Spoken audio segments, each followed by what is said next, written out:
Action. For me now. Okay, so it's basically the same deal, just like Polo's. So you wrap your tendons towards the inside. And typically, so like what I told you on the last one, is when you put this edge in here, sometimes it'll curl back. But make sure you just take your fingers and run it down and keep it flat the whole time. How much tension do you think?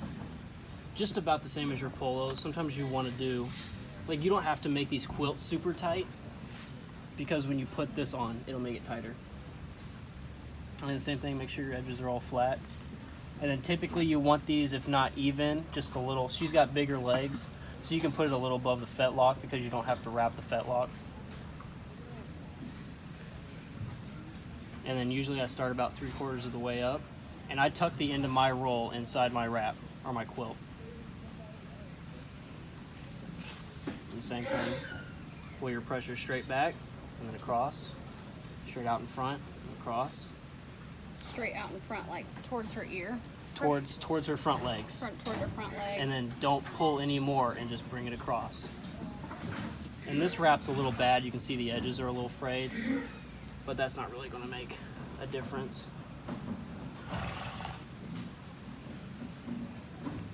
And then come down, stop right. Usually I stop about 1/4 of an inch on the top of the quilt. It's like back here, it's all 1/4 of an inch. And you start making your way back up.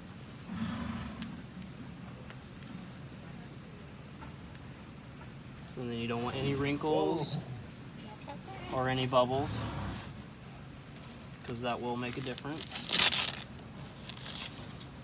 Like I said, this one's not going to be as pretty because your edges are so frayed on this wrap.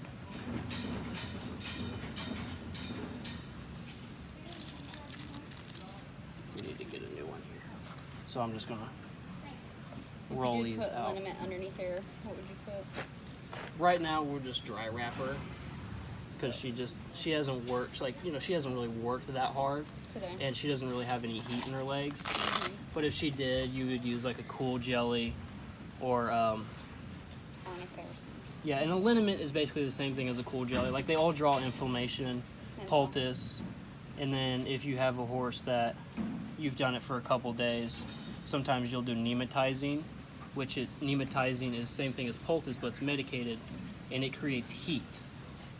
And then you can also sweat wrap a horse, which you take Furacin and you put it on their tendons, and then you'll take Saran wrap and you'll wrap it around. Same thing going with the tendons, and then you'll wrap it just like you do here. And Vasodilate. yeah, and it'll create heat. So that's a couple things that you can do.